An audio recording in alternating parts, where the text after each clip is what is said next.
sibuyas, Ano ba? bawang, At asin. asin. Siyempre, kailangan ng asin para may lasa. Yun. Secret. Yun ang secret. Yun ang secret. Talaga?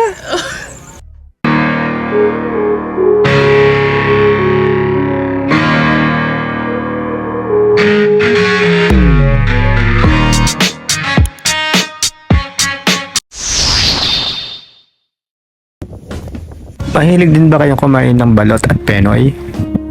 Tara, samahan nyo kami ng aking kapatid dahil bumili kami ng balot kagabi sa nagtitinda ng balot dito sa aming lugar.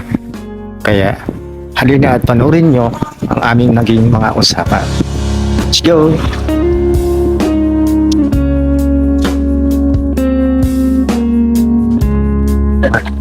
Mahihayin si kuya eh. Kanip. Siyete.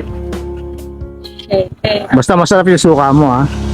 Hanapin mo pa yan, bukas. Ngayon, maniwala ka. Tawag dito. Ano yung ingredients niya? Budget ko ay 150. Paulit nga po, ano yung ingredients? Sili, sibuyas, bawang, asin, suka. Ay, nako po. Paminta. Wala, marami suka. Wala paminta yan? Marami tingnan. Pagka ganon. Tawag dito, hatiin mga kuya, may penoy at balot. Kailangan may penoy at balot na ako sa 150. Ilan ang Pinoy? Kahit dalawa. Kundi, magdagdagan na lang 10. Tampo Para 5 balot, 3 Pinoy.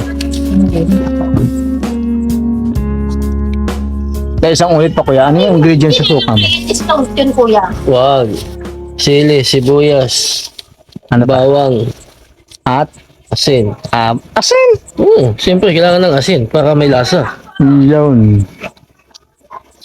Ano yung secret ng ingredients? Wala bang secret? Secret. Yun ang secret. Yun ang secret. Talaga? Ayaw mo sabihin ha? Bawal yun. Maraming gagaya eh. Okay. Talaga? Siyempre. Thank you sa video kuya. Pagka nag-viral to, tatawagan ulit kita. Lagi ka po pumunta dito? Gabi-gabi. Okay.